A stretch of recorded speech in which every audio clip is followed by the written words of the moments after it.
یہ پاکستان اور ہندوستان کی تقسیم سے پہلے کا واقعہ ہے،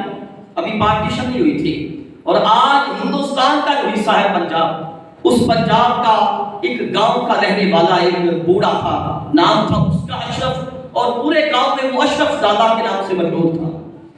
لیکن اس کا دھندا سود کا تھا، سود کا کاروبار تھا، سود لیتا تھا لوگوں سے، رقم دیتا سود لیتا۔ جب وہ فوت ہو گیا، لوگوں نے اس کو دفن کر دیا، کسی وجہ سے اس کی قبر میں سوراخ ہو گیا، تو گاؤں والوں نے دیکھا کہ اس کی قبر میں سے ایک بڑا سانپ اپنا پھن نکالے ہوئے باہر کو بیٹھا، تو وہ کیا تھا؟ وہ رب کا عذاب تھا، جو سود خور کی قبر میں رب کی طرف سے مصدق کیا گیا اور مقرر کیا گیا۔ اور امام اپنا سیدنا مالک بن دینار رحمہ فرماتے ہیں کہ ایک آدمی کا آخری وقت حالت نزا ہے، یعنی جان اس کی اٹکی ہوئی ہے،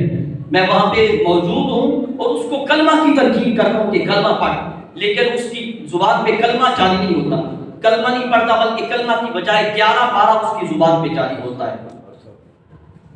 جب اس سے پوچھا گیا تو کلمہ کیوں نہیں پڑھتا؟ اس نے کہا میرے سامنے ایک آگ ہے، جب میں کلمہ پڑھنے کی کوشش کرتا ہوں وہ آگ آ کے مجھے جلانا شروع کر دیتی ہے، وہ مجھے جلانے کی کوشش کرتی ہے۔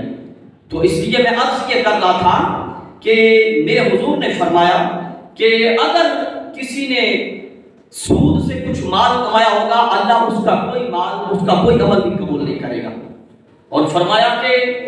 سود خور اس وقت تک اللہ کی لعنت میں رہتا ہے جب تک اس کے پاس سودی مال کا ایک قیراط بھی موجود ہو، اور قیراط دینار کے 20ویں حصے کو کہتے ہیں، یعنی دینار کا 20واں حصہ قیراط کہلاتا ہے۔ میرے حضور نے فرمایا کہ جس کے پاس دینار کا 20واں حصہ یعنی ایک قیراط بھی موجود رہتا ہے، اس پہ اللہ کی لعنت ہوتی رہتی ہے۔